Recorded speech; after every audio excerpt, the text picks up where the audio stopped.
Evanston Art Center Executive Director, Paula Danoff.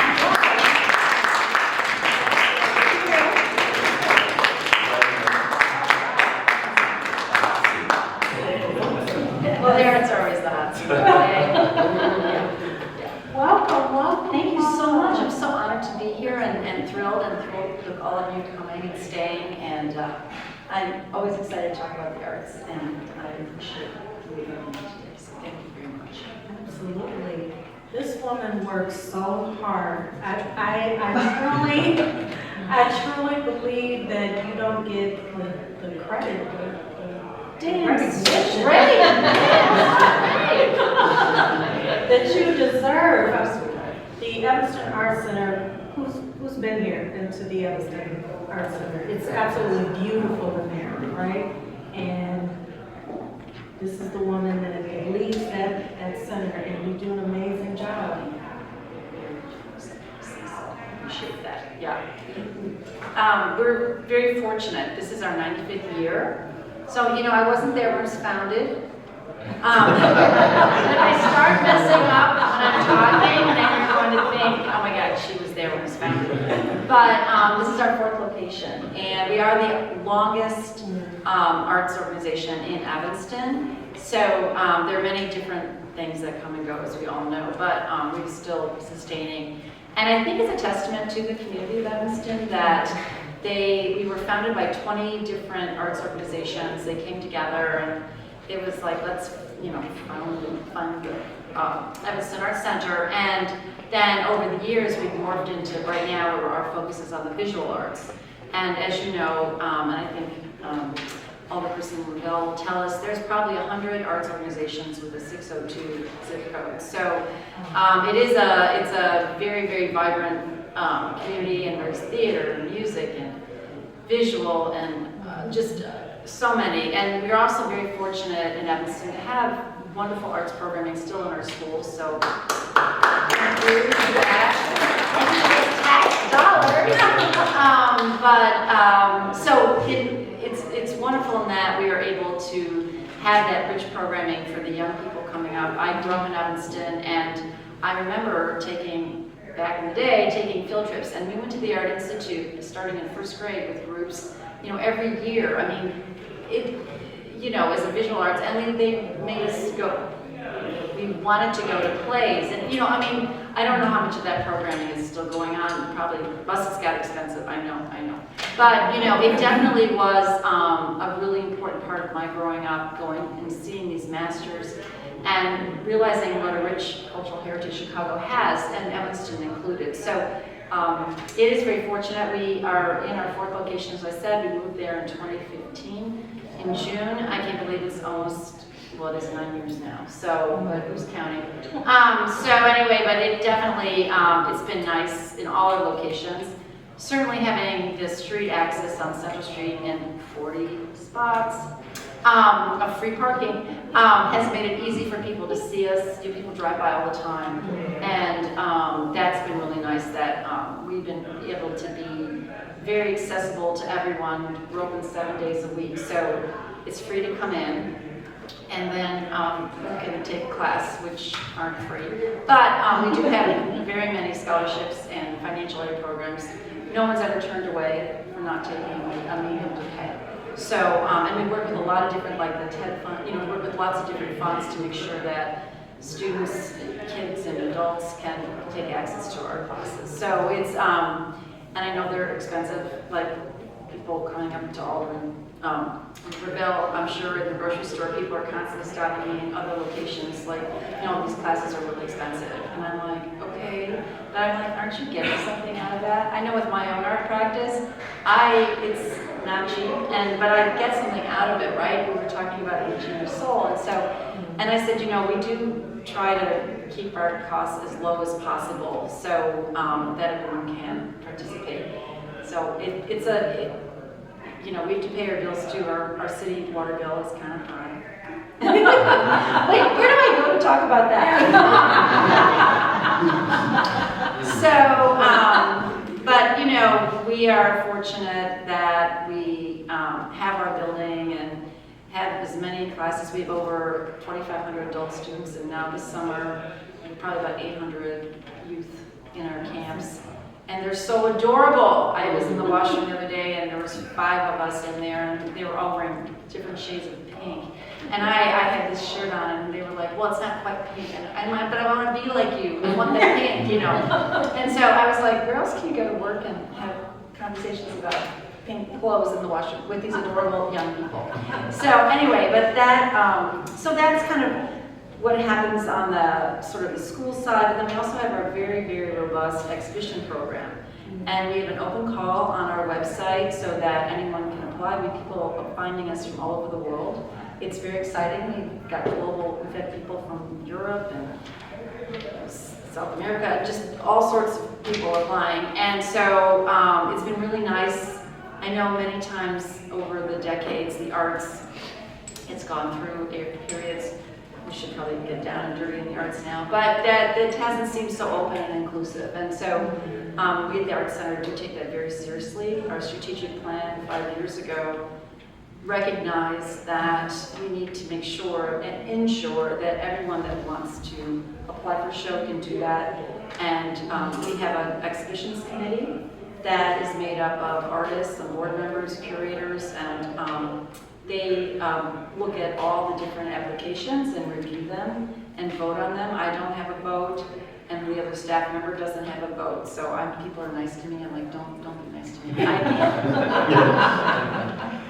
So, but it does try to keep it as open as possible. And so we also have new with our strategic plan. Really, I feel like we were so ahead of the time. In 2019, we came up with the BIPOC Curatorial Fellowship. And this is a fellowship for our BIPOC curator that is paid. And so our donors, thank you, and our students that are paying too much for classes, thank you. They came through and have donated money, and so we're paying a curator and also giving them a stipend. And so this is our 4th one, which is opening up in 2 weeks. And so, but we're very fortunate, we picked our 5th one for next year. And the Evanston Cultural Fund, thank you, is also funding this program for the last couple of years. So it's really been a very unique experience to work with these different curators. And some of them are, mid-career curators, some are just starting out, some are very well-known, well-established curators. So each one's bringing their own flavor to Evanston, and the show is up for about 5 weeks, so hopefully you can all stop by.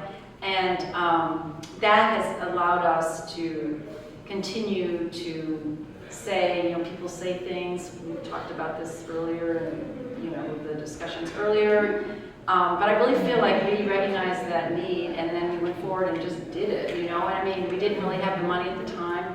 There were some dark days when, during COVID, there was $5,000 in our checking account. And I was like, oh, I'm gonna get right out of that bank account right now. But fortunately, we received funding, and so that's very helpful to us. But it was just a leap of faith, because we really, when we voted, we just didn't have a lot of extra money because we were paying that water bill. But it definitely, it has been something that has been unique to our organization and has helped us to say, yes, we recognize that there are many curators that don't always get the chance to do the kind of work that they want to do, and we're going to provide you with a space to do it. And we have applications. There's someone on the committee who's an amazing person, but tough, like educator.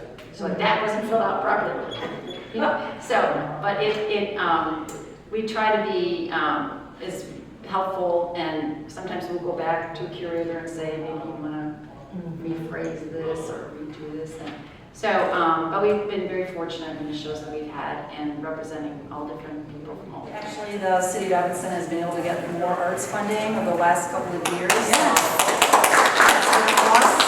And some of that might have been some leftover ARPA funds. We don't care. Money is money, right?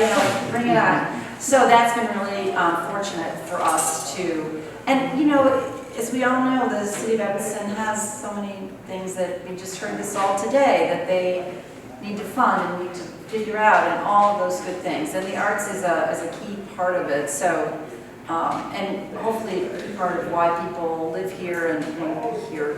So we hope in the future, you know, there's more funding available, but we try to live within our existing budget and what we're doing and the funding that we know that we can get. And I was very interested in opera and performing arts, but when I was at Evanston High School, it was the largest class ever to graduate. And I remember trying to figure out the part, and there was like 125 people for that one part, and I was like, well, I'm probably not that good.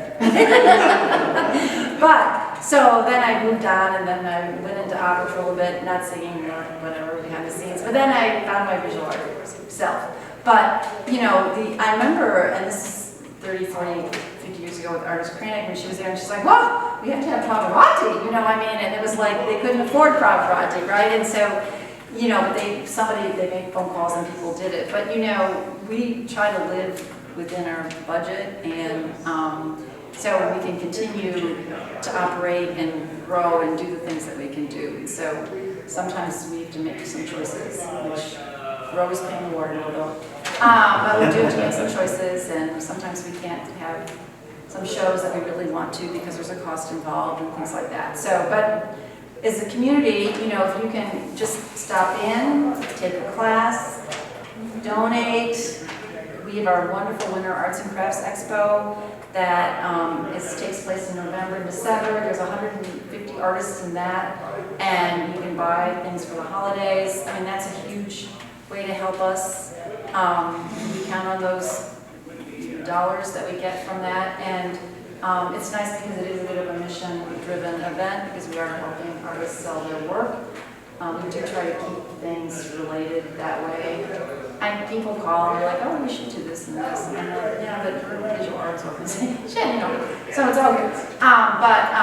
It definitely, the community's there. And we also have volunteers. We have amazing interns from the community, a lot of ETHS kids, and also Northwestern is a resource for us. And also, like in the summers, we have ETHS graduates that go to different universities, and they come and then they're all together. So it's really fun because they all go to different schools.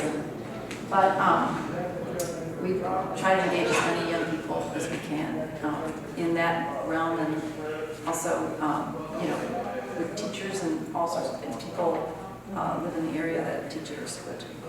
Thank you so much. As I was growing up in high school, I went to Lake Tech, you know. My graduating class was 917. Oh, small potatoes. Yeah, small potatoes.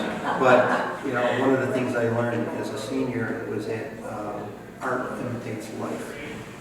And you can, if you expand your mind enough to understand the different outlets, that if you're talented, that you can, you know, and if you're willing to go through not so much go through the motions, but to try to enhance that there, like you said, that there's a vast number of young students there at your facility, you know.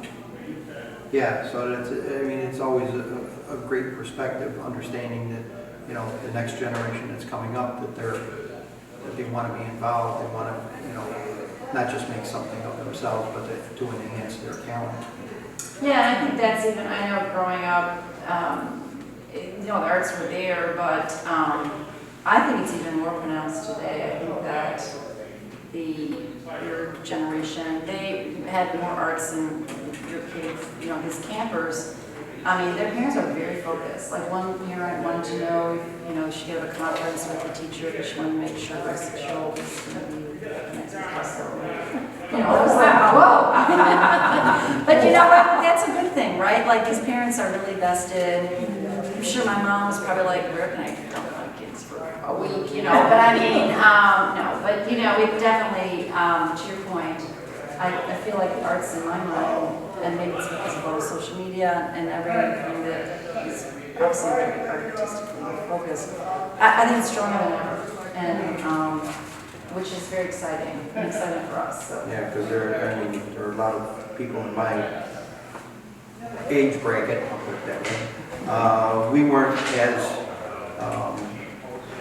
focused into doing, you know, seeking what our talents really were, other than working on cars and then going into the military. But, you know, like you said about the graphic arts, that unfortunately, well, I had my 50th high school reunion last September. Last March, we lost one of our classmates. And we didn't know it until I saw his face on Variety magazine and MSN, that he had won the Oscar for computer graphics. Oh, interesting. For the Total Recall, the original version. But yet, you know, somebody that has that innate ability, their talent to enhance it and share it and learn from it and share it with others.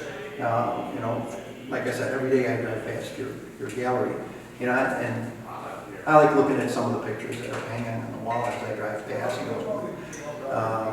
But yeah, it's you know, it's something that needs to be seen. You know, and what I would ask you is that, you know, historically we've seen there's kind of ups and downs with support in the arts. You know, where some people say, oh, better money is spent on, you know, science and technology, and we can ignore the arts. For those people, you know, I'd love to hear a 30-second pitch about why you think that the arts are so important, whether it's for young people, for middle-aged, older folks. Yeah. I mean, let's be honest, the arts have always been with us, right? The caves at Lascaux, you can't, and it was before the written word, right? Egypt, you know, so, I mean, you can't really imagine yourself in a world without the arts. I mean, unless possibly in a spaceship, but then you look out the window and then you see, bless you, you know, you see. So I understand, and I personally support lots of organizations that are the arts related, because they are important. They're important to the world and they're important to what we do. But the arts are still very important, because without them, you would not have your creative spirit, you would not have your ability to see things in a different way. There's a current painting that just sold, very depressed because I wanted to buy it, but it was really big, and my husband told me no more paintings. So anyway, but it was done by a 19-year-old boy and young man, and he used some spray paints and acrylics and all this, and it was like two faces. But every time you walked by, you saw it different because of the layering of the painting, it looked different. And I tell you this because it's so important, because here's this 19-year-old, and then I was walking by one day and somebody was buying it, and I was like, no, it's mine, you can't have it. But it's okay, it's going to a home in Iowa, so there you go. But it is with us, and all the other things are extremely important too. So I don't want to minimize healthcare or housing or food or shelter and all those good things, but it's just always been a part of our lives, and I think that we are richer for it, and we also, it forces us to think in different ways. This particular painting that I'm talking about, there were 7 or 8 people, because everybody knew it was my painting, over the course of weeks were telling me how they saw it. And I was like, really? I didn't see it that way. You know, so there you go, right? You can't look at one thing and not see the whole part of it. So the short answer is yes, we need all those other things, but we just can't put it here. Don't make it a part of your day. We need the arts. But anyway, but I do think it, because it has always been with us, it's hard to separate it out. Thanks so much. Thank you.